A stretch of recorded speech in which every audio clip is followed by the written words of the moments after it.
Selamat Tepuy, bertemu kembali dengan Pak Maiko dan pembelajaran Bahasa Lampung. Untuk kali ini kita ada materi baru yaitu warahan. Apa itu warahan? Namun sebelum Bapak menjelaskan materi warahan, Bapak akan memberikan informasi mengenai tujuan pembelajaran pada materi hari ini, yaitu yang pertama, kalian diharapkan untuk dapat bisa mencari kata-kata kunci dalam teks warahan, kemudian mencari informasi dalam teks, dan yang terakhir adalah memilah kata-kata sulit dalam teks. Itu saja tujuan pembelajaran kita, ada 3. Warahan. Warahan adalah sastra tutur berasal dari daerah Lampung atau sastra lisan yang berasal dari daerah Lampung. Warahan disampaikan oleh satu orang yang disebut pewarah. Pada awalnya warahan tidak disertai musik, namun pada perkembangannya diiringi dengan alat musik tradisional yang disebut gambus lunik. Warahan atau disebut juga wawarahan dalam bahasa Lampung berarti berita atau cerita. Pada masa lalu, warahan dipertunjukkan di depan penonton dengan menggunakan penerangan lampu semprong. Warahan menyampaikan kisah-kisah seperti kepahlawanan, asal mula suku Lampung, dan cerita anak. Nah, di sini ada poin penting.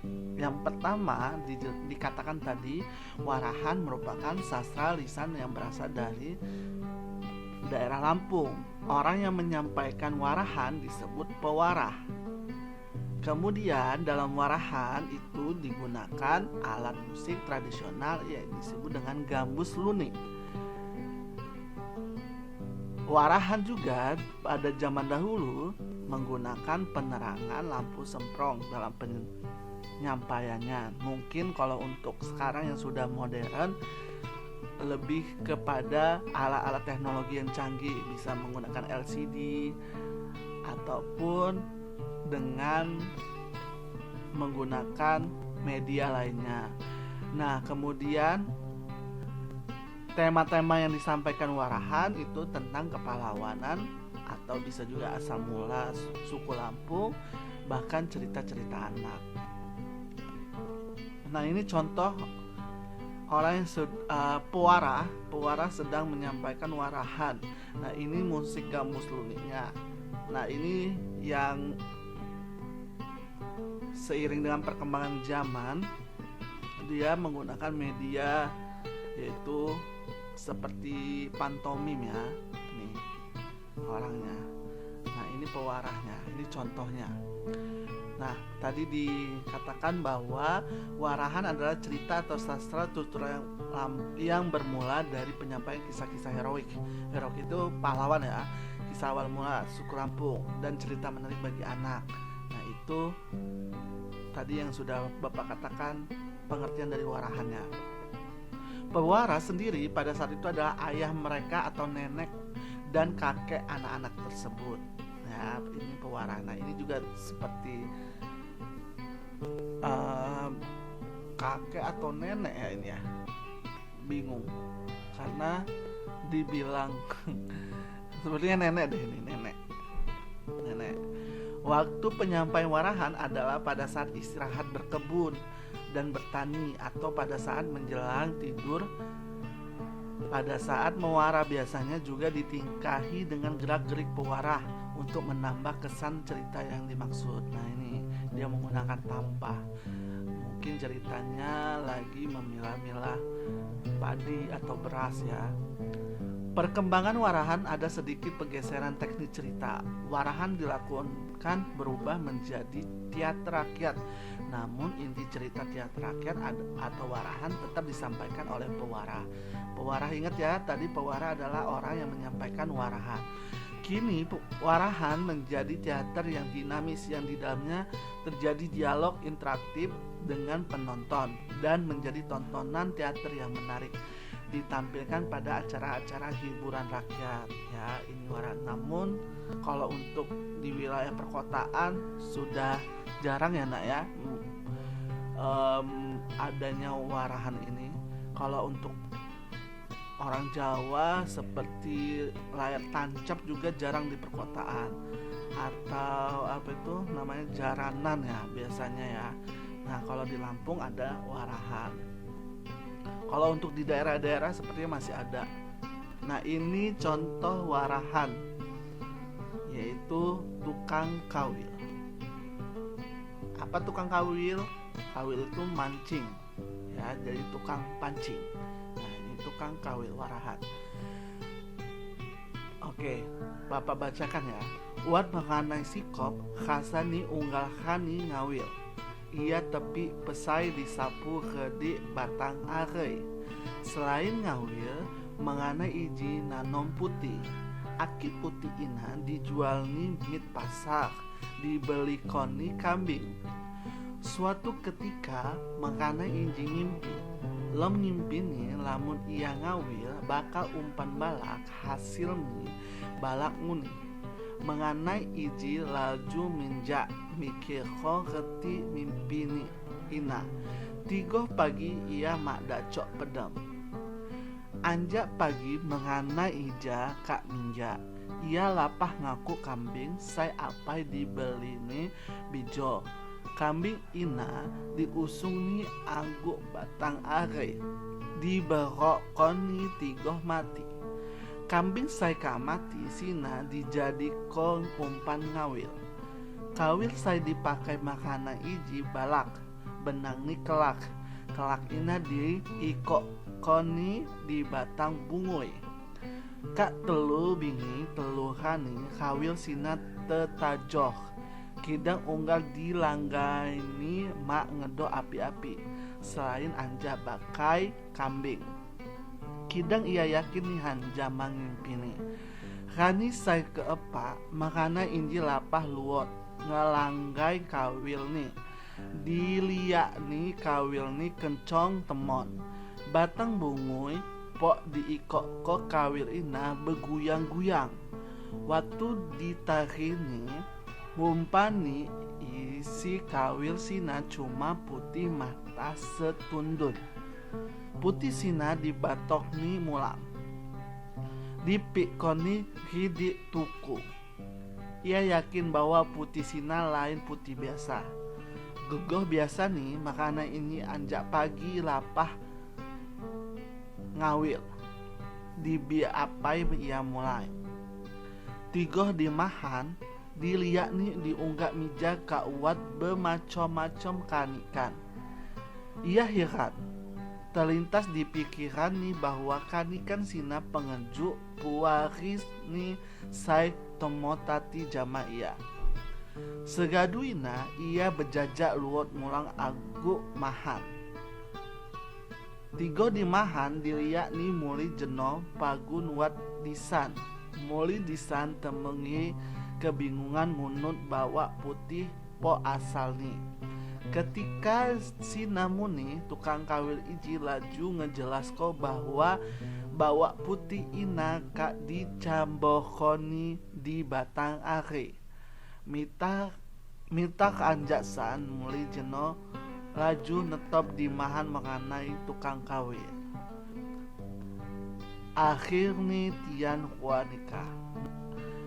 Wat pirka paragraf dijo dihinji sai wat telu pak 5. Jadi ada 5 paragraf. Namun di paragraf kelima ini sepertinya si penulisnya memenggal ceritanya, jadi agak kurang padu ya antara paragraf 4 dan paragraf 5. Ini tidak padu. Namun intinya jadi ketika tukang kawil ini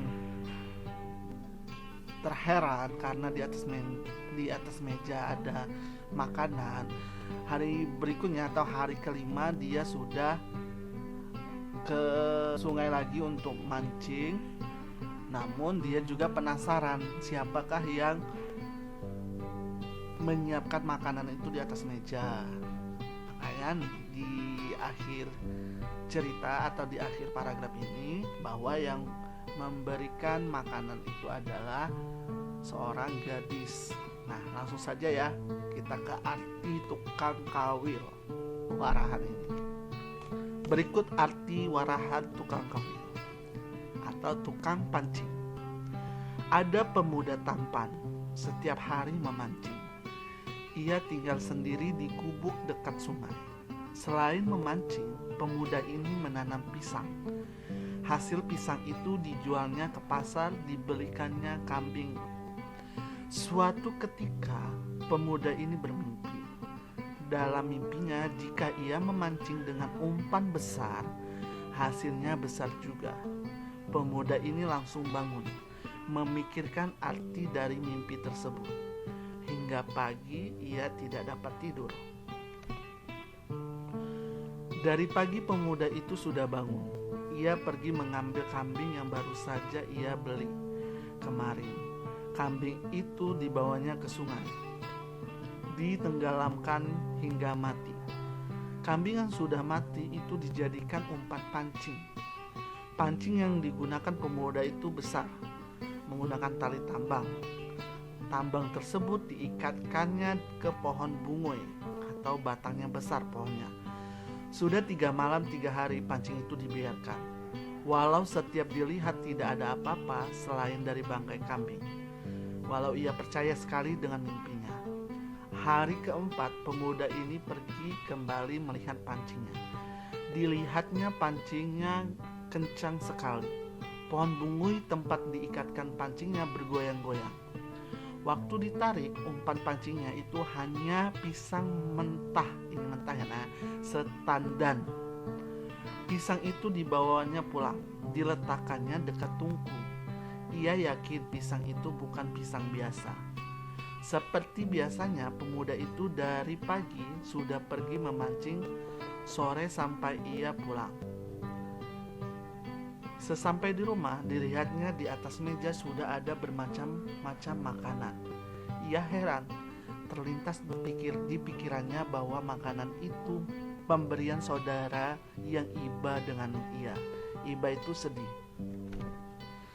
Hari kelima setelah itu, ia berlari lagi pulang ke rumah. Sesampai di rumah, dilihatnya gadis cantik tadi masih ada di sana. Gadis itu berdiri kebingungan mencari kulit pisang tempat asalnya. Ketika itu juga tukang pancing ini langsung menjelaskan bahwa kulit pisang itu sudah dijeburkannya ke sungai. Mulai dari sana gadis itu menetap di rumah tukang pancing. Akhirnya mereka menikah. Nah, ini agak rancu ya di paragraf kelima ini ya. Jadi di paragraf kelima ini yang Bapak katakan tadi tidak padu. Inti dari cerita atau inti dari akhir cerita ini bahwa ketika si pemuda ini mengimplementasikan atau mempercayai mimpinya bahwa ia membeli seekor kambing yang ditenggelamkan hingga mati dan dijadikan umpan untuk memancing, tetapi yang didapatkan bukan ikan, melainkan pisang mentah setandan. Kemudian pisang itu dibawa pemuda itu pulang ke rumah dan diletakkan di atas dekat tungku. Tungku itu kompor. Namun ketika keesokan harinya ia melihat bahwa ada berbagai macam makanan di atas meja. Ia memikirkan bahwa makanan itu diberi oleh saudaranya yang merasa kasihan kepada pemuda tersebut. Suatu ketika ternyata yang memberikan makanan itu bukan saudaranya, melainkan seorang gadis cantik. Nah, gadis cantik ini kebingungan kenapa bisa dilihat oleh pemuda ini. Ketika pulang, ia melihat gadis cantik itu sedang kebingungan mencari kulit pisang tersebut. Ternyata kulit pisang itu dibuang pemuda itu ke sungai. Singkat cerita, akhirnya gadis itu menetap di rumah tukang pancing yang kemudian mereka menikah. Nah, ini mirip seperti cerita rakyat ya, Nak ya. Cerita rakyat itu kan kejadian yang kebenarannya belum bisa dipastikan. Nah, itulah materi kita hari ini mengenai warahan. Bapak harap kalian bisa membaca teks ini dan pilih kata-kata yang menurut kalian sulit atau menurut kalian susah, dan cari arti kata tersebut di teks yang sudah Bapak artikan ini. Untuk pembelajaran minggu depan kita akan Zoom dan Bapak akan tanya kembali mengenai tukang kawir ini, dan akan Bapak bagikan star, dan kita akan tanya tentang kosakata atau kata-kata yang ada di dalam teks warahan tukang kawir ini. Itu saja untuk materi kita hari ini. Bapak akhiri. Wassalamualaikum warahmatullahi wabarakatuh.